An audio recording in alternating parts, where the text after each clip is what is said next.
All right, Alexander, let's answer the questions from the live stream we did with Robert Barnes.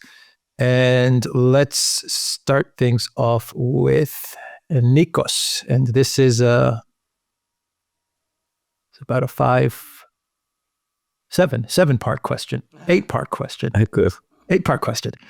Okay, ready? Mm-hmm. Absolutely. All right. Nikos says, I didn't want to put columns this time. I know they exhaust you, Alexander, and I'm sorry, but a lot of things happened and I like talking to you. The people in our circle are split on Trump.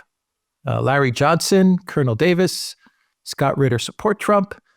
Napolitano, Mate, and Haifang dislike him. Brian is vehemently against him. Always said that our analysts, I value you the most. So I had faith in Trump, just as you said, and in the last 5 days, it paid off. I have hope again. In just a month, Trump is delivering promise after promise while keeping common sense. He is on the right path to make peace with Russia and China. Most importantly, he told the arrogant, smug Europeans and Zelensky to F off. I admire the balls of this guy to finally say what we were all thinking. I see now that Scott and Nerdrotic were saying Trump made the first independent party consisting of common sense Republicans and Democrats. It's called MAGA. It's common sense versus narcissism. Brian thinks he's just preparing for a war with China. But I don't see that. He wants to compete economically with them, and that's good. It will be interesting to invite Brian for a friendly debate. I believe we are moving towards peace. I believe that the great powers are uniting, and I believe in Trump like you, and Europe can F themselves. I think that's okay. That's everything. Well, let me express my views firstly. I mean, I don't ever put faith in any person, or at least certainly not a politician or a political leader. I look at what they do and I look at what they say. And in the case of Donald Trump, actually, despite what people claim, his words and his deeds usually match together very, very closely. And it seems to me that what he is doing is based on his understanding, which I think is a correct understanding of American self-interest. He's looking at this war in Ukraine, what has happened in Ukraine, and he sees a complete debacle there. The United States, under Joe Biden, Victoria Nuland, Tony Blinken, Jake Sullivan, and all of those geniuses, and the Europeans, who are full accessories to the whole operation, decided that they were going to instigate a crisis in Ukraine, provoke the Russians into a war. They would then hammer the Russians with massive sanctions. They were confident that the sanctions would break the Russian economy. And when that failed to happen, they also believed that they could prolong the war in Ukraine and even achieve military victory there by giving Ukraine unlimited military support, technological and intelligence assistance, organize offensives to break through to the Black Sea, isolate Crimea, and all of that. And it has been a complete disaster. It has failed utterly. The Russian economy has sailed through the sanctions shock. It is growing faster than it did before the sanctions were imposed. It is reindustrializing rapidly. People don't understand how rapidly, by the way. And at the same time, in terms of the military situation, it has turned decisively against the United States. The other thing was that the Biden, Blinken, Sullivan, Nuland people, the neocons, all hoped that this defeat that they expected they would engineer over Russia, or perhaps even the destruction of Russia, would weaken the strategic partnership between Russia and China. And instead, it has done the opposite. So Donald Trump, who approaches these things as a businessman does, looking at things in terms of profit and loss, failure and success. He says, look, this has been a complete failure.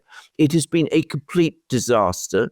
This project has failed. We need to bring it to an end and do it as quickly as possible because it is not working and it is costing the United States. And that is what he is doing. So the reason to trust Trump over the conflict in Ukraine and the peace moves he is taking is that they are rooted, his actions are rooted in realistic calculations of American self-interest. People constantly get this wrong about Donald Trump. I mean, he's not playing 5D chess or anything of that kind. He's looking at the situation and he's looking at it objectively. And, that's something which very few people, certainly very few people in Washington and no one at all in Europe up to now has done. Now, within all of this, there is also a secondary school of thought within the United States, and it is a very powerful one, and it does exist within the administration, which does say China is the major adversary. We need to scale down our presence in Europe because we need to focus on China instead, and that this is the adversary that we must match up against, and we must pursue conflict against them too. My own sense about this is that Trump himself, and again, I base this on what he has said and on what he has done, is not of that school. I think he sees China as an economic rival. I think he wants to reindustrialize the United States. I think this is a major priority for him. I think that is what he means when he talks about making America great again. For him, it is returning the United States back to the position that it had 50 years ago of being a mighty industrial power at the technological edge. And he sees China as a potential rival. So he wants to keep Chinese economic influence from penetrating the United States. But again, as a businessman, he sees that war is unprofitable. And I do not think he's looking for war with China. Some people within his administration perhaps have a different view. But again, I think that is the view that I discussed, I am confident is Donald Trump's. And again, this is not because he's soft or anything of that kind. It is because he is taking an objective view based on a realistic understanding of American self-interest. So that is my understanding of Trump. It is based on what he has said and the fact that his words match his actions. Zariel says, Dear Robert, first of all, may I offer my sincerest condolences to you and your family for your loss. I pray for you all, and may she rest in eternal peace and happiness. Zariel says, I have been waiting for a long time to ask this. Are the preemptive pardons an admission to guilt constitutionally even legal as they set precedents? Will we ever hold those bastards to responsibility? Robert actually answered that. Robert answered question. that, and I know that he was. He's also aware of the condolences that you gave him. So thank you for those. Nico says, you said that Russia would keep their bases in Syria. However, HTS terminated the agreement that granted Russia use of Tartus. So which is the case? This is a misunderstanding. Tartus is a port within which there is a Russian naval base, which is, by the way, a very small naval base. It's a refueling stop. It's not an American-style base, with aircraft carriers and all of that kind of thing. Now, Tartus, the port of Tartus, which is the civilian port of Tartus, Bashar al-Assad's government granted a license to a Russian company to provide service to the civilian infrastructure of the port of Tartus. Now, as soon as HTS took over, they basically cancelled that because, of course, Erdogan, who really runs the show in Syria, wants that servicing agreement for one of the companies in Turkey, which are his friends. I mean, I'm being a bit cynical about that. I don't know for that for a fact, but I am sure that that is the case. That has absolutely nothing to do with the operation of the naval base at Tartus, which is a completely different facility. So keep those two separated from each other. They are not the same. Nico says, with what they did to Syria, Turkey and their population has shown the world that they will always choose to be the aggressor and the worst example of religious extremism, unlike Iran. Can they change? I think it was a massive mistake. I'd been told, well, in fact, you can see, I mean, we did, Glenn Deason and I did a program with Professor Marandi from Iran, and he said that he's got lots of contacts within the ruling party in Turkey and that they're filled with buyer's remorse that they do this thing in Syria and it's been an absolute disaster for them and they don't know how they're going to get out of it. And I think that's an increasing view in Turkey. And by the way, both the economic and the security situation in Syria has been steadily deteriorating. And I think that Turkey's move has upset the Arab world, antagonized many countries, and reinforced the already widespread, in fact, universal belief that Erdogan is not someone to be trusted.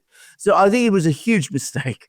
And I think Erdogan, who is also the Houdini of geopolitics. I mean, he always gets himself into messes and always somehow, in the end, finds his way to get himself out of them.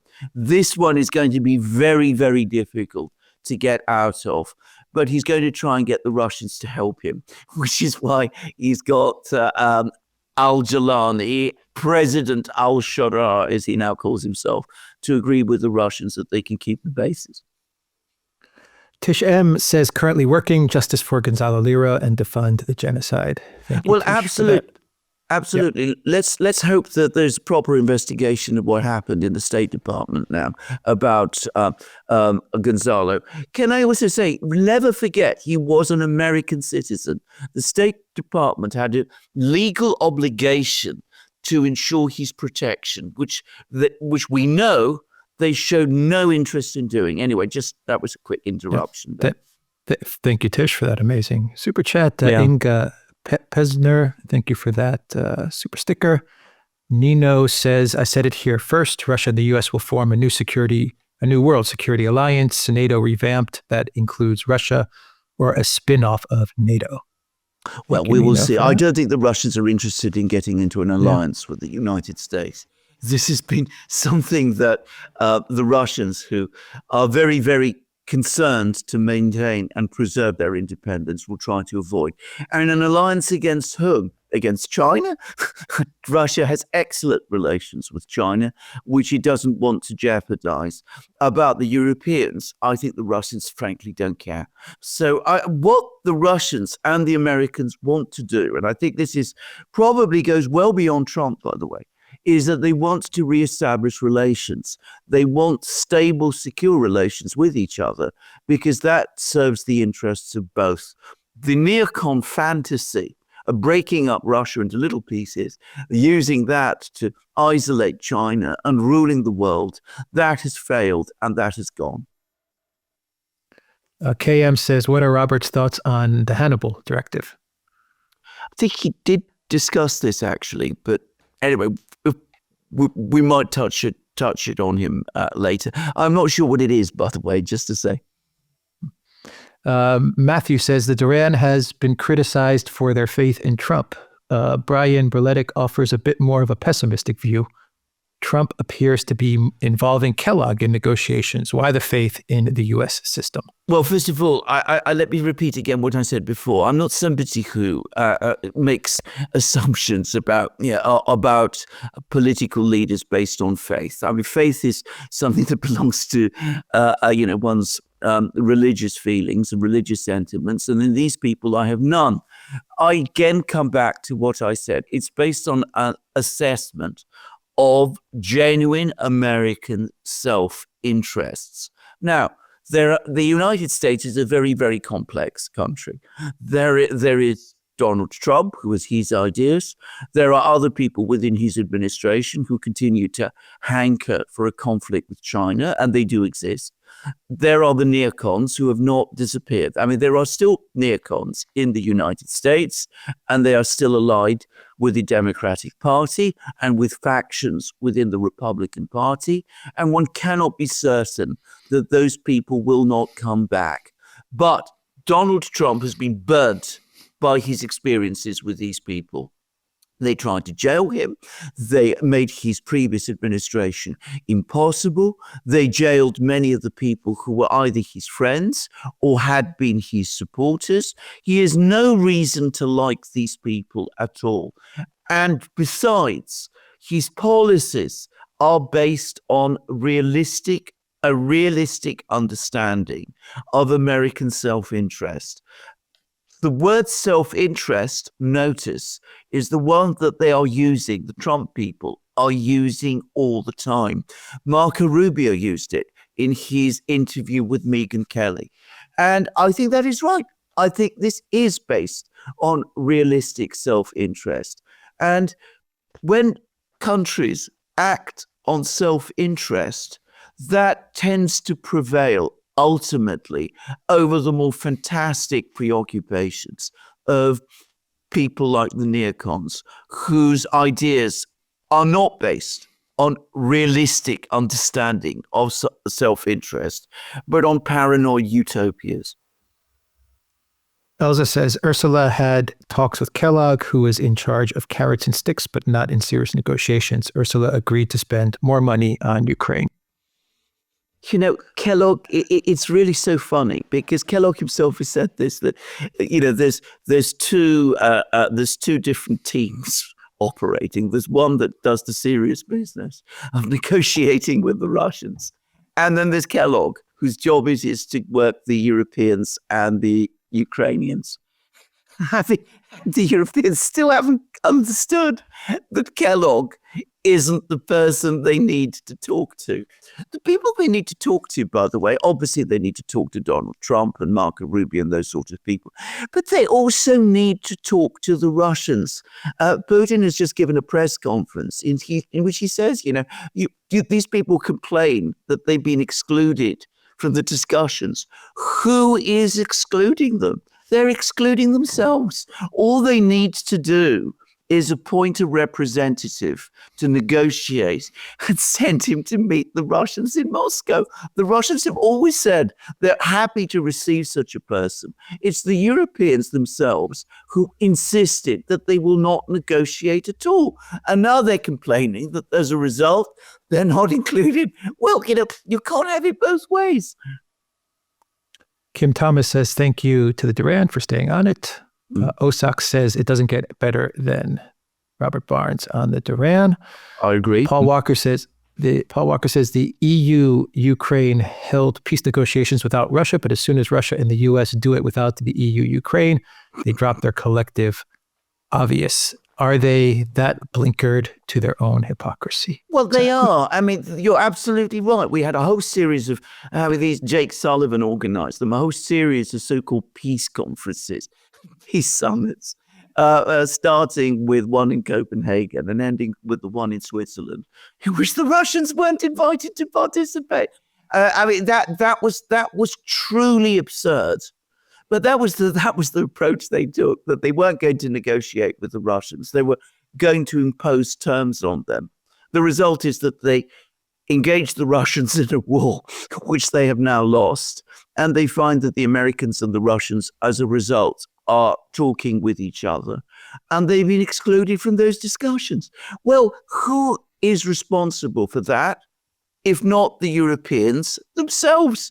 They should never have listened to Blinken, Nuland, Sullivan, and those sorts of people. It was ridiculous that they did. But there we are. That's what they did. They were always part, as we said many times on the Duran, in a joint enterprise. And the time has come to recognize that it has failed. Nicholas Walker says, even if Russia trusts Trump and his team, what would make them find any common ground with the establishment in the US-EU in the medium long term? Well, first of all, the Russians do not trust anybody. I mean, they've made that absolutely clear. I mean, they're going to look for very strong guarantees. And if we're talking about guarantees, in my opinion, that can only be achieved. That can only now be achieved through establishment of a friendly, or at least a sane, government in Kiev. I don't see any other way that this can end. And I think we are now definitely heading in that direction. The one thing that the Americans and the Russians agreed with about Ukraine in Riyadh was that there have to be elections in Ukraine. There was no agreement about the date or how those elections happen, but the elections must take place. And what they mean by that is that Zelensky must go. So that's where it's going. Ursake says the EU elite's behavior resembles the Native American ghost dance. They take solace in performative acts of liberal democracy, committees, decrees, joint resolutions, etc., to ward them from Trump.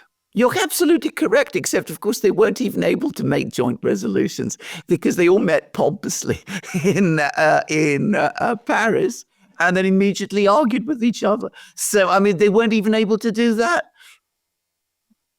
Yeah. Klaus Clemenson, thank you for that super sticker. Nobody says PSA yesterday, 2/17/2025, musician Roger Waters gave explosive address at UNSC exposing fraud, shockwaves across the West. Today, mass media blackout, 10 minutes, YouTube channel, the African News Network. Absolutely true. I mean, by the way, Roger Waters is an incredibly brave individual, just to say. Great musician as well, by the way, just to say. Paul Walker says, why would Russia trust peacekeepers from the very countries that backed Zelensky with weapons and intel? Is the West that foolish to believe they would? Well, I think the Americans are not. The Russians, by the way, have just again ruled it out. I mean, Lavrov was utterly categorical about this. But Keir Starmer lives in his own world because even Macron, I think, is starting to give up on this idea. But Keir Starmer is obsessed with it, and apparently he's going to go to Washington and he's going to try and persuade Donald Trump to agree to it. What Donald Trump will no doubt say, and I'm sure this is what's going to happen, he's going to say, look, if you want to go down this road, do so. But we are not involved. We're not giving guarantees. We're not making any promises. It's entirely up to you. Elza says, Huskin, who burst into tears at the closing of the Munich conference, laughed vigorously at Trump's speech in 2018. How times have changed. Well, indeed. For me, by the way, the greatest contrast is with the Munich Security Conference of February 2022 and the Munich Security Conference of February 2025.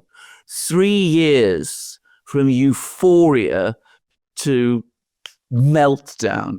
It has been extraordinary. Mark Hewitt says, will Doge audit Fort Knox? I hope so. Robert answered that. Yeah, I hope so, yeah. Looks like it. I think so.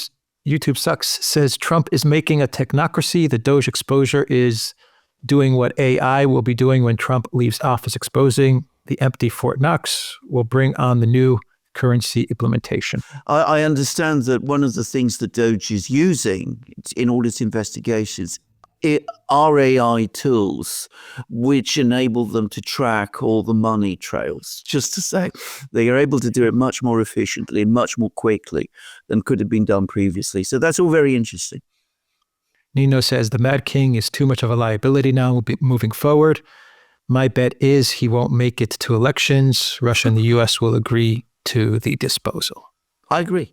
I mean, sooner or later, that is going to happen. Laura G says, Mr. Barnes, will Amos Miller be reimbursed for lost business? Thank you for your work. That. I live in PA and cherish Amish food. Yeah. Yes, he discussed all of that.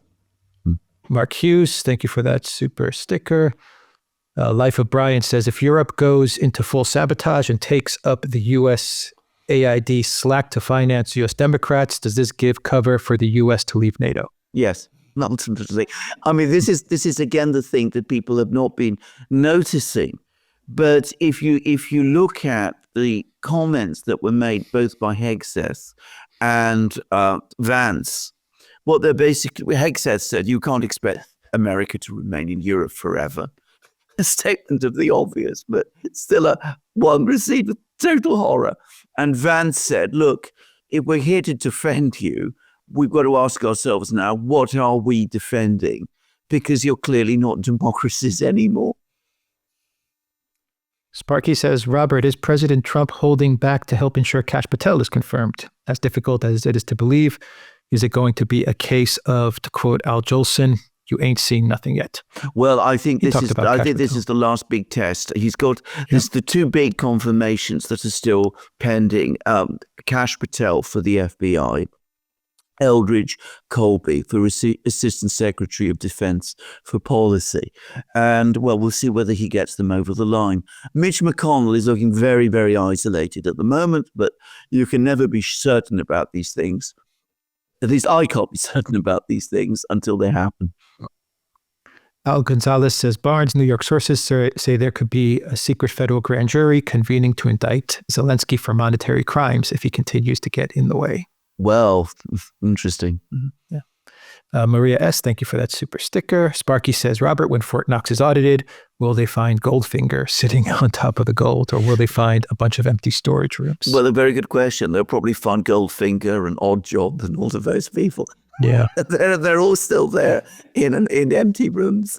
And of course, it's quite clear that they were working. They will have been working for other people, and probably not the Chinese, as was the case in that film that was made in the mid-60s. Probably for someone else, for various other people whose addresses can be found in Washington. Just saying. Sparky says, Robert, Javier Milei snuck Argentina's gold reserves to the UK and seems to be a globalist who pretended to be like Trump to get elected. I've been saying, will Milei become the real thing? Yes, I've been saying this for some time. I think people have got Milei quite wrong. This is my own personal view. I mean, I don't know Argentina that well, but I in my opinion, he campaigned and was elected as a radical change to the policies that Argentina has followed over the last 50, whatever it is, years. And then as soon as he became president, he basically, it became clear that he was a cat's paw of Macri, the billionaire who had been president of Argentina before, and he appointed all of Macri's people to the cabinet. And he's basically following exactly the same set of policies, trying to keep the peso strong, where previously he'd implied that he would do away with it and replace the peso with the dollar. And of course, carrying out cuts in public spending and all that kind of thing, which are probably necessary. I'm not denying that, but nowhere near as radical. They're not anywhere near as radical in terms of changes as he implied. Tatiana Carr-Mitchell, thank you for that super sticker. Bosjan Polchik, thank you for that super sticker. Tatiana, thank you once again for that amazing super sticker. And Andrew says, watching JD and Hegseth go into Munich like it was Thunderdome and Body Bag, these EU tyrants had all of me and my friends cheering in the US. Absolutely. I can see why. The thing about Vance, just to quickly say this, is that he didn't sugarcoat in any way what he said. He didn't mix his words with compliments, which might have softened the blow. He deliberately didn't do that. So the EU people were hit with it without any kind of embellishment. There was nothing in Vance's words that they could hide behind. Yep. Andrew says, I want to raise a toast to Barnes, Alex, and Alexander for delivering us JD. JD called Barnes 3 years ago to understand the Ukraine conflict. Barnes was well informed from the Duran. You have altered history. Well, I'm not quite sure I believe that. I think a lot of people alter history, and I think, JD Vance and other people no doubt have done an awful lot of their own hard work and their own thinking. Just to say if they watch us from time to time, well, of course, we're pleased. Marco Smith says, hey, Sparky, maybe Fort Knox's gold is being sold off to keep a lid on the price. Well, who knows? I mean, there's been a big story here, a big mystery. It'll be interesting to know exactly what is inside Fort Knox. From Claudia Spencer, the great Barnes, and the amazing Duran duo. I'm so thankful for you three, and I get to catch a live stream again after months. Posmo says, only someone who hates America would say exposing USAID coup machine and bringing it under the State Department so it has to act officially is bad. Well, I'm going to say straight away, I think it's an entirely good thing that USAID has been exposed. I really think people who are skeptical hate America. It's just that they've seen the experience, and they've had this experience of all that's happened over the last 30 plus years. I mean, indeed, during the Cold War. And they're saying to themselves, is this really happening? And I can understand where these people are coming from. But, I say, look at what's happening and look at where true American interests are. And if you understand that, if you take that as your starting point, then everything that's happening begins to make sense and gives you the confidence that it is real. Life of Brian says the Soviet apparatchiki plus global reserve fiat currency equals American deep state. Yeah. I mean, I'm going to say this. I mean, I remember the Soviet apparatchiki. And they were cleverer than some of the people you see. I mean, they were certainly more grounded in reality. It sounds extraordinary to say this. We heard this to some extent when we went to Hungary.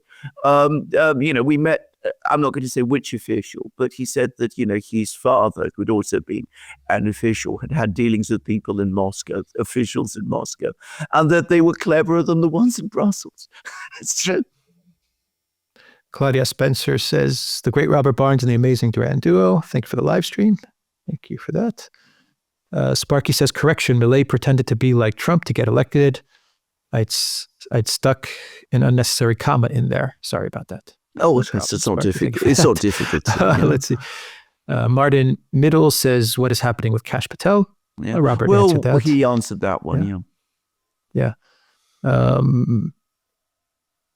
Eric says, Barnes missed one key part of the attack on the deep state. Musk used tech genius to go directly to the code and avoid being stalled by the deep state. Yes, absolutely. I mean, this is where Musk has the enormous advantage because he has much more access to the highest technologies than a lot of these people in the bureaucracy do. The bureaucracy is far behind in technology to Musk. I mean, they can't keep up with him there. Notice what Barnes Roberts said, that in some parts of the government, they use paper. I mean, they still do. Fax machines, probably. Andrew says the EU tyrant leaders need to try carefully about chaining the US to the EU. After a war with Russia and continuously threatening to jail Americans or steal from companies, if Trump pushes to leave NATO, public will support it. I agree. Yep. Kevin says, are some people on the left seeing the value in Trump and coming around to support what he does? An awful lot of people are, including some people I know in Britain. Of course, the majority have not come round, but you're starting to see, and I'm not going to name him, but there's one particular journalist in Britain who's very much on the left. And even though he still excoriates Trump in all sorts of ways, you can also see that he's starting to see that some of the things Trump is doing are in fact correct and make sense even for people with historic left-wing perspectives. Just saying. I mean, genuine left-wing perspectives. Don Ho says, this talk is the best. Thank you for that amazing super chat. Armin says, thank you for your tireless work to make sure that the truth has prevailed. Also another great super chat. Thank you, Armin. Life of Brian says, what is Lindsey Graham, American Erdogan, and other GOP thinking in full-throated Ukraine hawk stance even now? Well, absolutely. I mean, Lindsey Graham is becoming increasingly disconnected from the rest of the MAGA movement, it seems to. On the one hand, he wants their support because he probably realizes that he can't remain senator without their support. I mean, that they're strong in his state and all of that. And he also wants influence within the administration, and that's very, very important to him. At the same time, of course, he remains a completely committed neocon, and you could see the schizophrenia building. Sparky says, Robert, I was skeptical about Kash Patel at first because he talked like he was against freeing Assange, but I'm now anxious for him to be confirmed so President Trump can turn him loose. Robert discussed that at great length, and Kash Patel's key role in getting the Russiagate hoax exposed. Adriatic Heart, thank you for that super chat. Christopher Martins says, remember Gonzalo Lira. Thank you for that.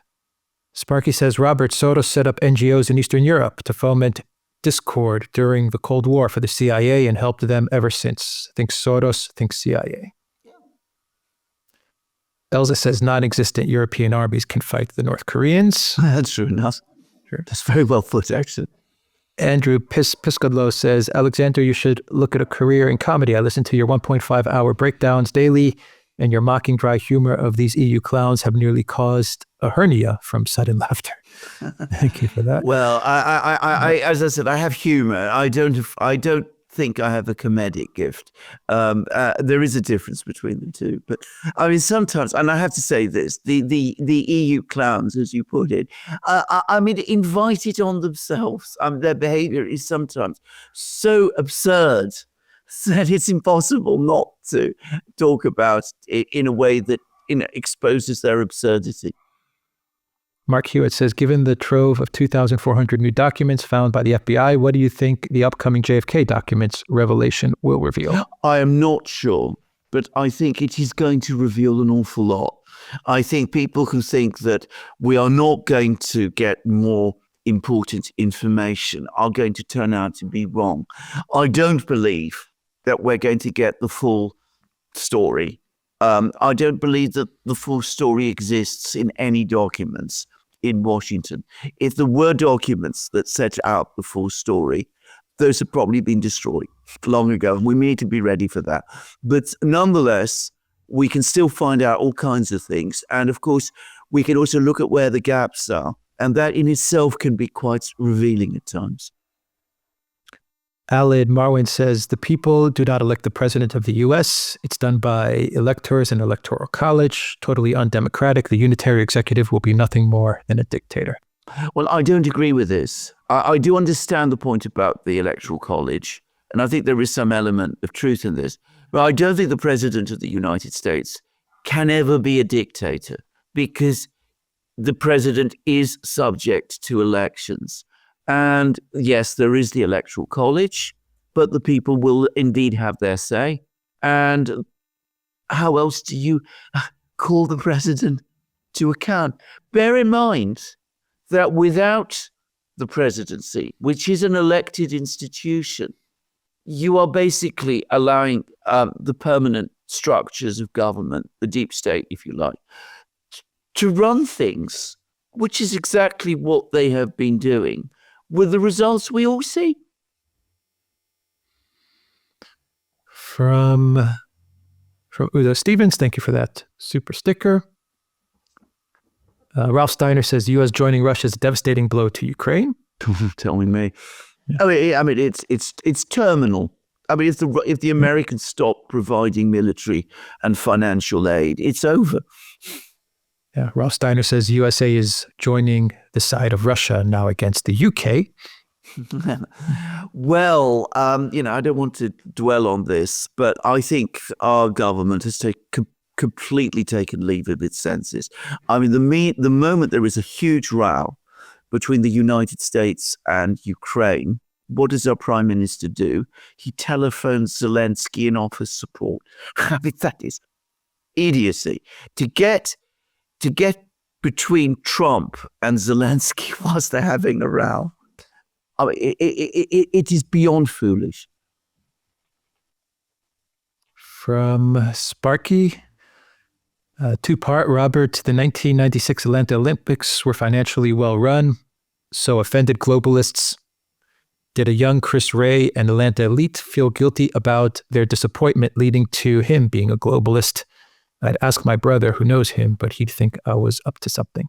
I have no idea. I mean, I'm not going to enter into the motivations of any particular individual. Ralph Steiner says, does the British Redcoat Empire have the economic and military power to defeat both Russia and the USA in a massive war? The British are the British powerful enough? You must be asking a rhetorical question. Yeah. As I said, I've just seen a program on YouTube by a British historian called Mark Felton, who mostly does programs about the Second World War, very interesting ones. Anyway, he's clearly very angry because he's done a program about today's Royal Navy. And we have so few ships now that we've got more admirals than ships. I mean, the idea that we can fight the Americans and the Russians either separately or, God help us, together. It's just an idea. It's just lunacy. And there's been more articles in the Daily Telegraph about the state of the army. It can perhaps put together 3,000 men to send to Ukraine as a peacekeeping force, if it ever came to that. The armored division, which we only have one armored division, has only 12 guns, 12 artillery pieces. Most of the troops have no kit, or the kit they have is bad. The training is apparently increasingly poor.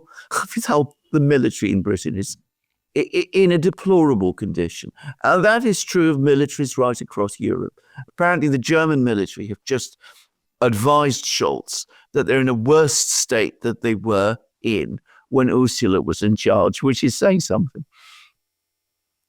Adriatic Heart says, do you guys think that the reason Trump is helping with Israel with clearing out Gaza is to make the Israeli version of the Panama Canal a reality? I don't think he really has any plan to clear out Gaza, despite all the things that he said. I think what he did, and I think we've discussed this in programs, what he did was intended to help Benjamin Netanyahu, who was facing severe political problems because of the ceasefire in Gaza that Trump brokered. That is my view.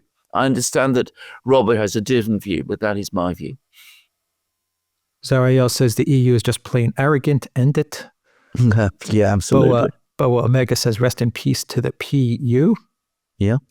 Ralph Steiner says, can the British keep the Germans down and the Russians out without the USA fighting all their wars for them? I guess we're about to find out. No, they can't. I mean, again, it's a rhetorical question. Of course they can't. That's why they wanted to create NATO in the first place.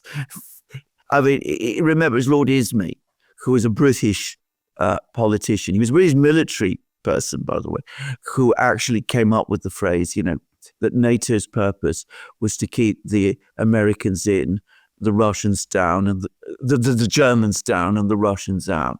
Without the Americans, the whole thing doesn't work. And everybody in London knows it. Sparky says rare earth minerals, not raw earth minerals. There's a lot. There's like a list of 14 or so, though not actually rare. They're rarely found in concentrations cost effective to mine. Exactly. You are exactly right. There is nothing rare about rare earths. Collecting them and processing them is a very, very difficult enterprise. The United States gave up doing it basically in the 90s and apparently has lost the technology to do it, though it can always regain it. And China, by contrast, made a massive and systematic effort to establish itself as the main processor and miner of rare earths, but they are abundant all around the world. It's a myth that they are in fact rare. Multipolar World says Trump to the Zionists and Miriam, I give you West Bank and you let me do anything on my mind without interference. Zionist, yes, deal. Well, there may be some element in all of this. My own personal view is that what Trump wants is no wars in the Middle East for the time being. And he thinks that having Netanyahu in charge, a Netanyahu who is now basically in Trump's pocket, is the way to achieve that. He may be wrong, by the way. I mean, I'm not sure. This is a very difficult situation in the Middle East now. Eddie C. says NATO and Zelensky are in a panic because peace is being forced upon them by the U.S. You're completely correct. That's putting it wonderfully. I mean, peace provokes horror. so prolong a war that is already lost? I mean, the illogic of it is just beyond, and the inhumanity of it is just beyond belief. Zariel says, don't forget Zelensky betrayed Donald Trump. Yeah, True. absolutely. I'm sure Donald Trump hasn't. I mean, Robert made that point, of course, during the program. Martin Middle says, is it okay for Musk to salute as long as he pulls his arm down like Dr. Strangelove did? I think people are making far too much of that one gesture. I mean, it's just mischief again. Ralph Steiner says, if Germany and Russia repair the Nord Stream gas pipeline, will the British declare war on both to stop such an alliance, possibly overpowering Britain? No, it's the short answer. I mean, again, you know, there's a famous joke that Bismarck once made about the British Army, and this is probably true. It was in the 1860s. There was a crisis with Denmark between Prussia and Denmark. And the king, the German king, asked Bismarck, what will you do if the British land in Pomerania, which is, you know, part of Germany at that time? And Bismarck said, I'll send the police to arrest them. I mean, it's almost at that level now. The Black Cat said, almost missed the live stream. Great to see Robert Barnes. Zelensky curse worked on Europe. Yeah.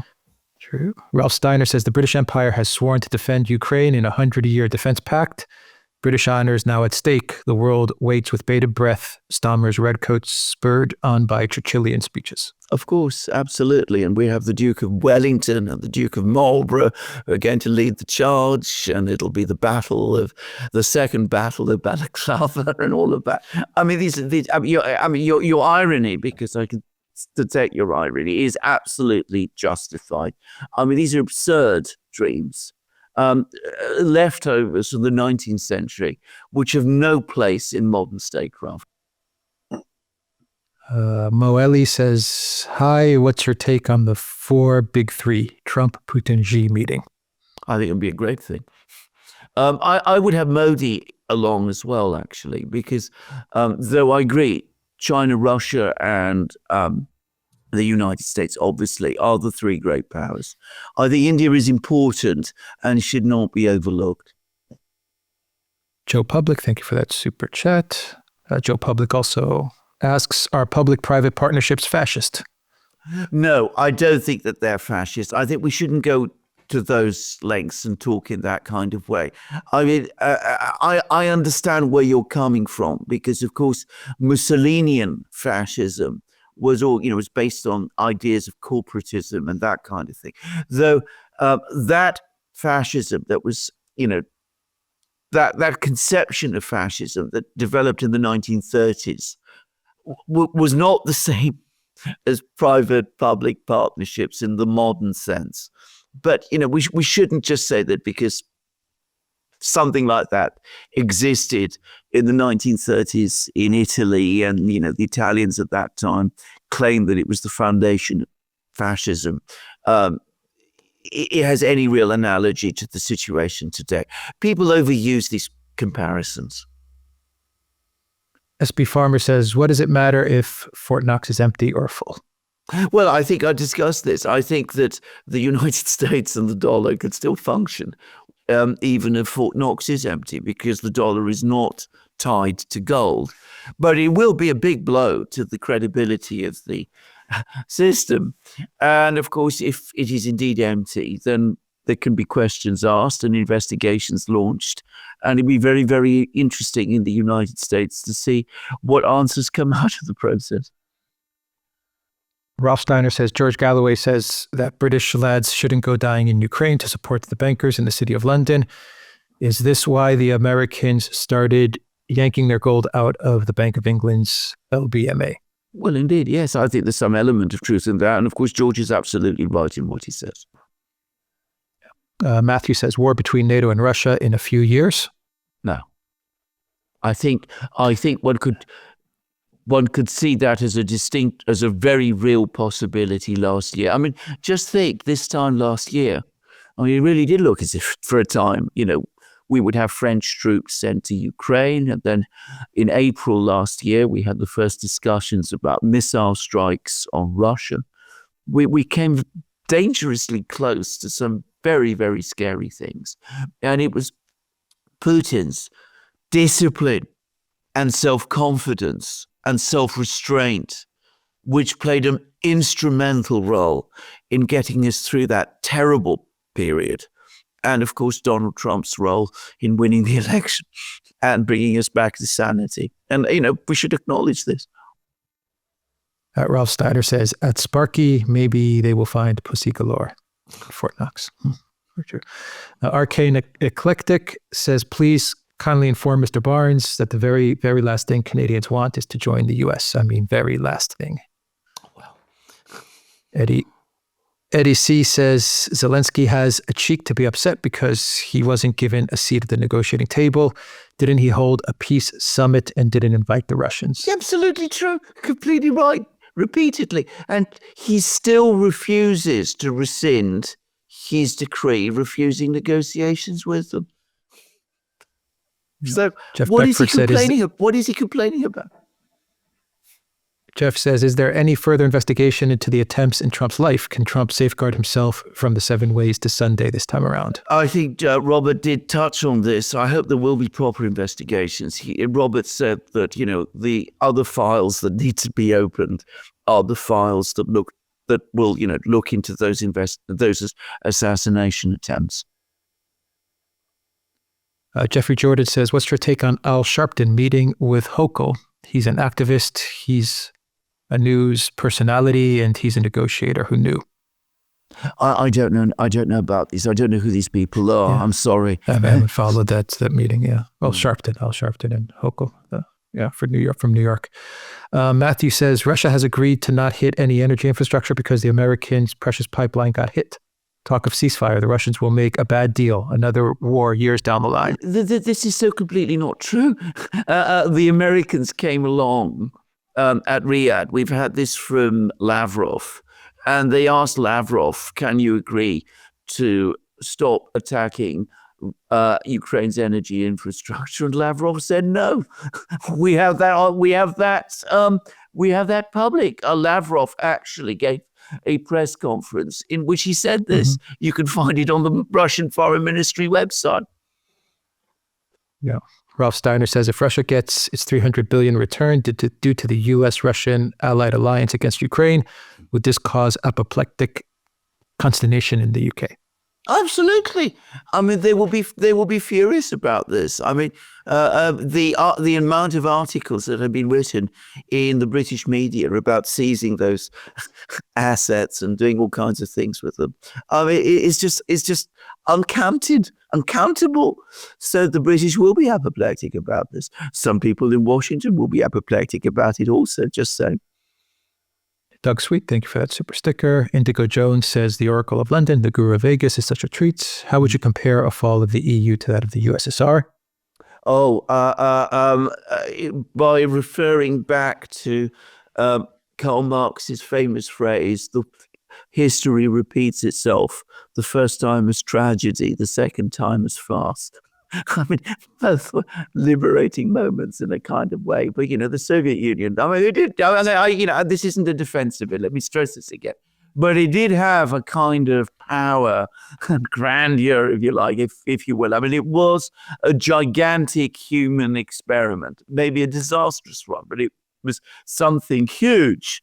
The EU is just by comparison a farcical concoction, which has never had any real point or sense to it and has become an absolute bureaucratic, expansionist, aggressive piece of idiocy.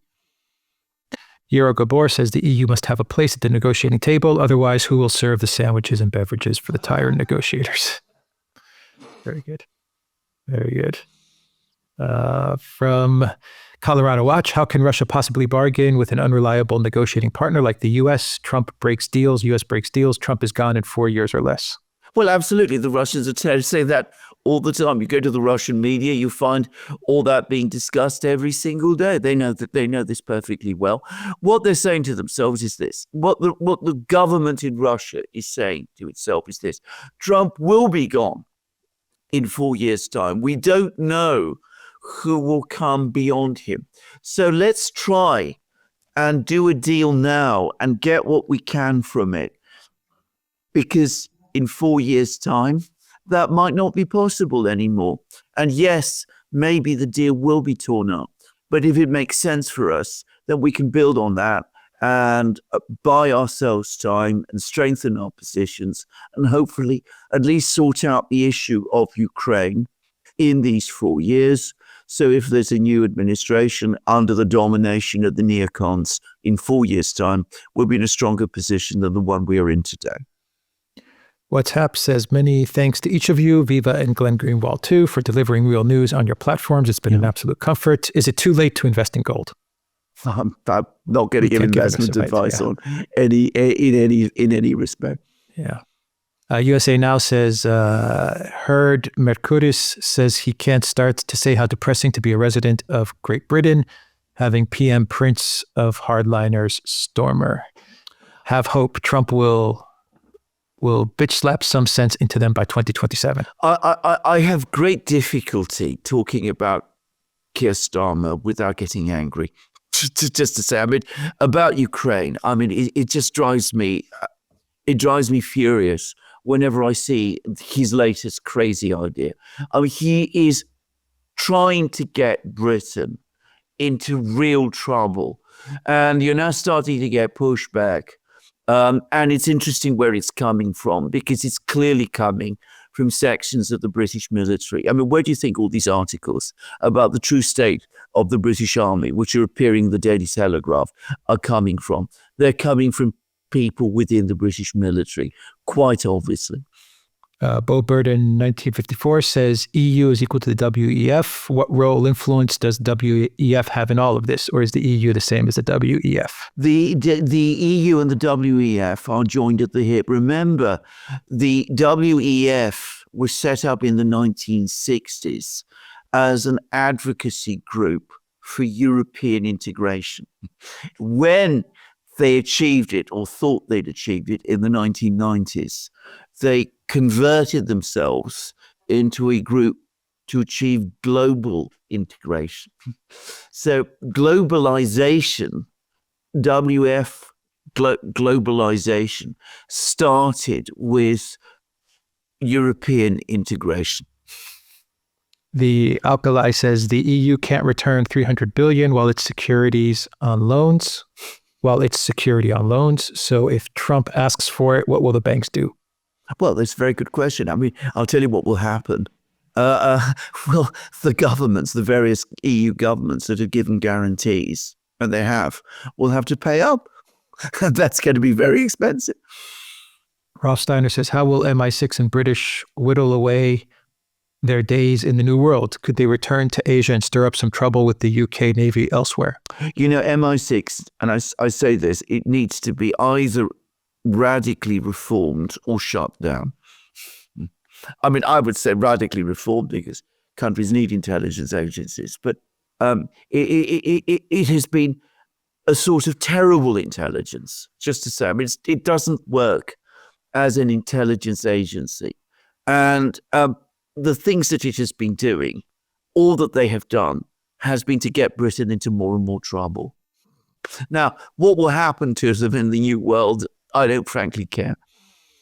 Johari says, do you think that the Russians will enter the Dnipro Oblast while negotiations is ongoing? I don't know, but I'm going to say what I think about this. I think that the Russians are going to make military decisions based on military factors.